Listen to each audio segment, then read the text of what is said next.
start moving around. Hands and legs. Let's go. Come on, we got 1 minute. Wasted 15 seconds. Wasted 20 seconds. This last round of sparring, I want it in close. I don't want it far. All right, guys?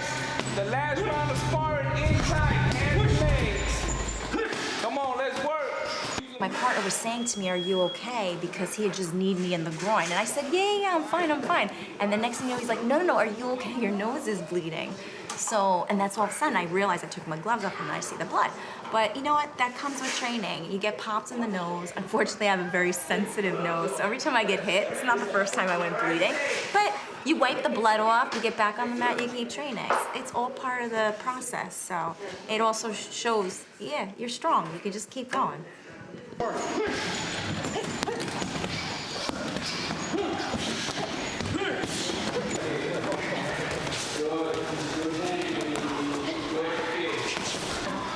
Sometimes people don't do research on like, what do you want to learn? What are you training for? What do you want to train in? Like, I did my research. I wanted to learn how to fight.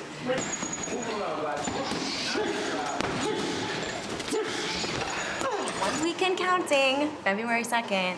Going from green to blue, and I can't believe it. I'm just counting the days. Right now, this last week, it's about fixing up little mistakes, making sure I tighten up my details, make sure my stamina is good, my energy is good, and I'm just ready to go out there and just make it happen and show everybody that I can do this too. Defense kick, side kick when you throw. And I have to be explosive, I have to get in and get out, and that's probably the thing that's on my mind the most that I'm worried about. I know I can do it, I just can't let my nerves get the best of me where I start to panic and slow down. That's what I'm fearing. I need to just speed. On the bags, let's go. Nice work, Baki. Hands and legs. Hands and legs. Come on.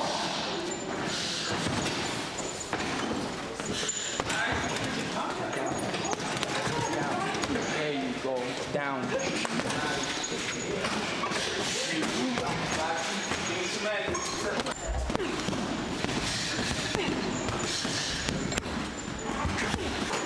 Being a little person, my strikes, I have to throw every pound that I have in my body into my strikes, and sometimes it's not the easiest thing to do.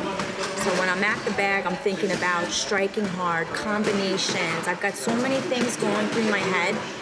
Is my hands up? Did I pivot? Did I put power into my punch? This is all running through my mind at the same time that I'm striking.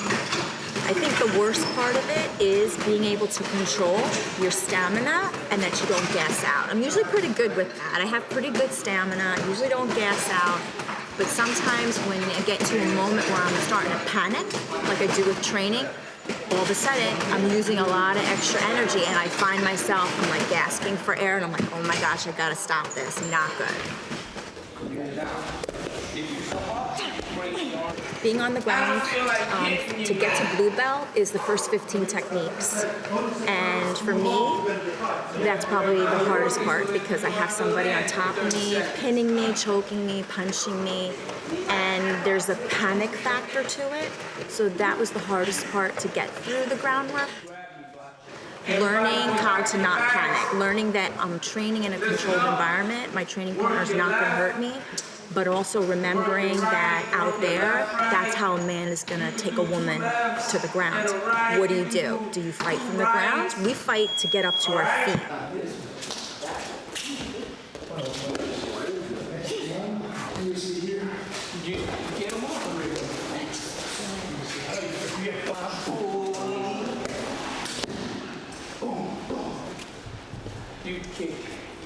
One of the great things that I so admire about my teacher is the realism that he's given to me working groundwork.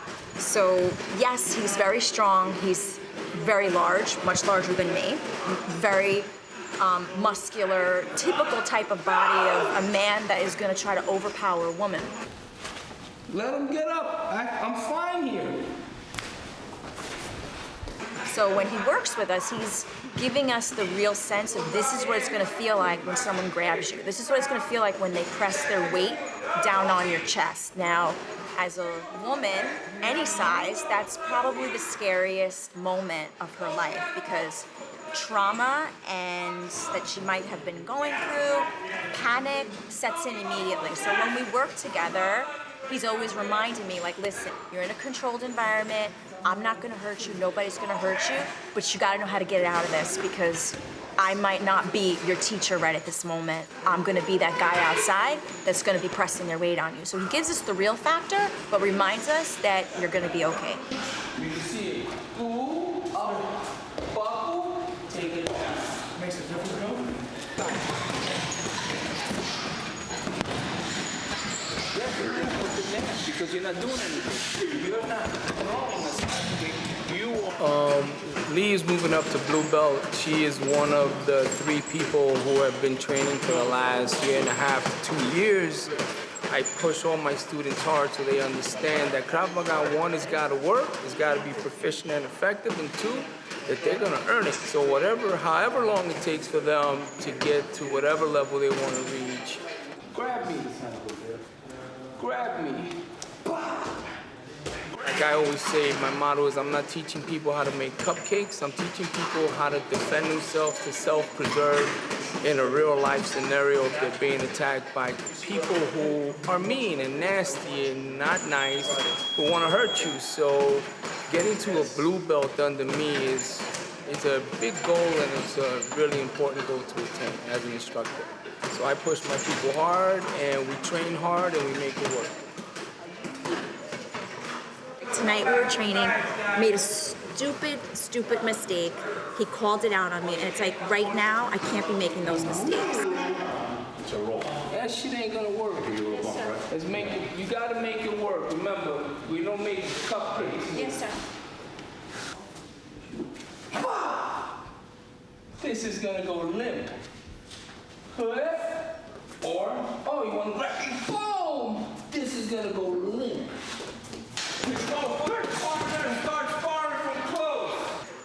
Sometimes I feel like being a little person, people don't take me seriously. They think I'm just like, just a little person, So I always have to make my actions speak louder than my words, or vice versa.